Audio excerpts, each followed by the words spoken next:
Narito tayo ngayon upang matunghayan ang talaga namang nag-iinit at napaka-latest na issue ni Ate Erica.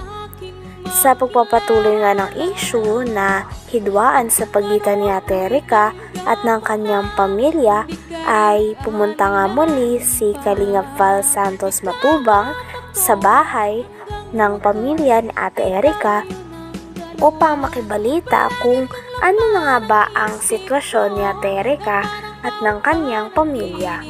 At sa kanyang pagdating nga doon ay pinag-usapan pa nga nila muli ang mga nangyayari tungkol kay Ate Erica at kung paano nga ba nagkagalit ang pamilya ni Ate Erica. Kung kintahin lahat, baka mga 2 million ang tirang binitawan ni Sila na Jun. nagpaganda. Baka higit hanggang loob ng bahay. Hindi, kasi may Inmax pa. May motor, sidecar, may lupa pa sa dait. Grabe, mayaman si Jun pala, no? Kaya nga po sabi ko po, tumigil kayo kung ayaw ninyong malaman ang katotohanan ng mga tao na binabaliktad ninyo sa amin na wala naman kami alam.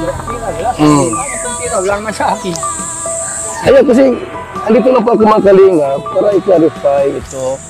Ayoko naman po na parang daldal ko tapos yung pala tama si N. Tunyakay Torres, yan o. Hindi namin yung kilala. Ayun, Lolo Migs, ano kaya yung topic natin dito? Diba, pera at ikaw ang may hawak yung pera, hindi si May. Dahil kayo ang bumili ng gamit. I have some evidence of what happened from the start. Yung pirang yun, ibinibigay lang sa akin para bumili ako ng mga agribil na gagamitan sa bahay.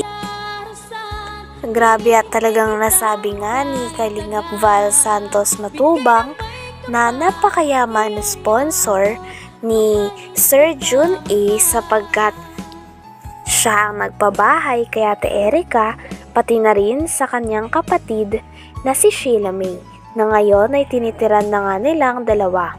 Bukod doon ay binigyan din ni Sir Jun A ng Nmax na motor si Ate Erica at ang kanyang ate. At susunod naman nun ay sinusustentahan doon sila at binigyan pa ng pangkabuhayan na tricycle. Kaya naman makikita nga natin na talagang lubos-lubos talagang tumulong si Sir Jun A. At dahil dito, nasabi naman ng tita ni Ate Erica na marami daw talagang hindi alam ang mga tao. Mag-asawa sa dai. Doon na sila natutulog. Doon sila natulog. Pag makain sila at hindi gusto ulam dito, doon sila nakain sa dai. Sino? Yung sila? Mag-asawa. Sila May? Sila May, yung tatlo. Buhay rin na. Uy, rin na. Nangyayari. Ano? Talaga. Uuwihan dito, ni isang mansanas, hindi man lang bigyan yung apo. Grabe naman. Ayun. Kaya po, kasi nangalingan po yung sinasabi po niya ni Amy Torres. Alam ko po na lagi yung kausap po ni May, magdamag-damag, magkausap po yan lagi dyan po sa kwarto. Yan po lagi ang magkausap. Saka si Sheila May. Umpisa pa po nung hindi pa po luminitaw si Sir John A, magkausap na po yan. Hanggang dumating si Sir John A, sila na po lagi ang magkausap hanggang ngayon. Sila po ang laging magkausap. Nasa likod po si Sheila May kay Amy Torres, siya po yung nagbibigay yata po ng update. Okay. Kaya kumakalat po. Bibigyan ng mga salita para kumalat sa kanila. Parang tinatakot pa kayo, ah. Ayon nga sa mga nangyayari, ay nasabi nga ni Kalingap Val Santos Matubang na aanhin daw natin ng pera kung hindi naman tayo magkaayos kasama ang ating pamilya. Lalo na ang mga tao na talaga namang nagmalasakit sa atin sa mga panahon na walang-wala tayo at nagpalaki at nag-aruga din sa atin simula bata tayo. Lalong-lalo na din ang mga tao na nagparal sa atin at hatid sundo tayo sa eskwelahan nung bata pa tayo. Kaya naman sa mga nangyayari ay talagang nakakalungkot na parang inabando o hindi na inaalala ni Ate Erica at ng kanyang ate ang kanyang lolo at lola pati na rin ang kanilang kapamilya dahil hindi na nila ito binibisita at nagiba na nga daw ang ugali nila base sa kanilang lolo. Sinasabi nila. inaano ako. So maganda rin yung malaman natin lahat ang pangyayari po. Nandito kami, ating kalinga, para malaman natin ang buong katotohanan bakit umantong sa ganito na salip na magkaisa yung apo at lolo parang hindi magandang nangyayari. Ano niyo po ang pera kung sira naman ang relasyon sa magulo. Ito ang pinakamayaman sa buong mundo. Kung sira naman ang relasyon, wala din silbi po yun. Ang malaga po yung magandang samahan. So, yung mga sinabi pa lang hindi totoo pala. Naghahambog lang. Sinungaling. Sa din yung imitoris niya, butog yun. Si Torres. Si Torres. Hindi sila yung gapa nun.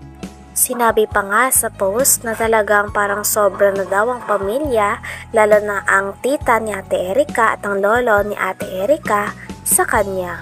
Kaya naman pinagtatanggol nga ng post na ito si Ate Erika at ang kanyang ate. Talagang sabi nga ng lolo ni Ate Erika ay napakarami daw maling impormasyon doon at talagang pinaliwanag din ni Lolo Miguel ang kanyang sarili sa mga manonood. Talagang marami pa nga mga bagay na hindi nalilinaw tungkol sa issue na ito, kaya mareresolba pa kaya ang mga ito? Dahil nagagalit na nga talaga si Lolo Miguel pati na rin ang tita ni Ate Erika. Talagang habang patagal na patagal ay mas umiinit na nga ang issue nito. Sino nga ba ang tunay na may mali? Ang pamilya ba ni Ate Erika o sila Ate Erika at ang kanyang ate? Yung mga sinabi pa lang hindi totoo pala. Naghahambog lang. Sinungaling. Sa din yung imitoris niya, butog yun. Si Torres. Si Torres. Hindi sila yung gapa nun. Ang kausap palagi. Nasa likod yun yung layo. Kaya nakaalam. Ibinubulgap. Meron na palang motor si Erika. Max. Oo, meron. Anong pala yung motor niya? Murang nga pa. Mabuti, may lisensya naman yan. Kinunang yun nila si Kuanig dun eh. Ang lisensya. Sisya sila. Talagang Si Arnie. mahal na mahal ni John Lee, ano? Nakuha ng aga. Tapos sa may loto sa Dait. May luto guys. Wow, grabe, congratulations. Tapos may bahay pang maganda. Walang masamang tumulong. Meron lang kasi magpaabot ng reklamo sa atin. Itong si Lolo. Pinag-usapan din nila na talaga namang napakalaki daw ng bahay na natanggap ni Ate Erika at ng kanyang ate na si Sheila May galing kay Sir June A. Kaya naman nagtaka naman si Kalingap Val Santos Matubang na napakalaki naman daw ng bahay na ito, ngunit bakit hindi nagawang tulungan o isama ni Ate Erika ang mga tao na nag-aruga at talaga namang nagpaaral sa kanilang dalawa ng kanyang ate simula noong bata pa silang dalawa. Dait. May luto guys. Wow, grabe, congratulations. Tapos may bahay pang maganda. Walang masamang tumulong. Meron lang kasi magpaabot ng reklamo sa atin. Itong si Lolo Mig saka Dili. Kita po niya yan. Bakit yung gano'n nangyari? May ilang square meter yun. Awan ko po. Hindi man po nagkakamalit. Basta alaman ko lang na talagang So yung bahay dito, malaki din. Malaki din. yung ang buka nun ay 22 yata. Ang katahaba, 20 por 22. Ano yun? Second floor? Yung kalahati, ako ang nagpuan nun. Dahil bakilid yung lukuan. Kalahati ang second floor. Dahil po, itong kalahati, Ayan po. pinabuhusan ko. Yan na. So, Torres, let the dogs bark. The lion is still king. Is still the king. Gutom na ang mga asong ligaw at batuga. Hanggang dito na lamang muna ang ating napakainit, nagtitrending at talaga namang mas nakakaintriga na issue ni Ate Erika. Maraming salamat sa inyong panonood. Hanggang sa muli. Bye!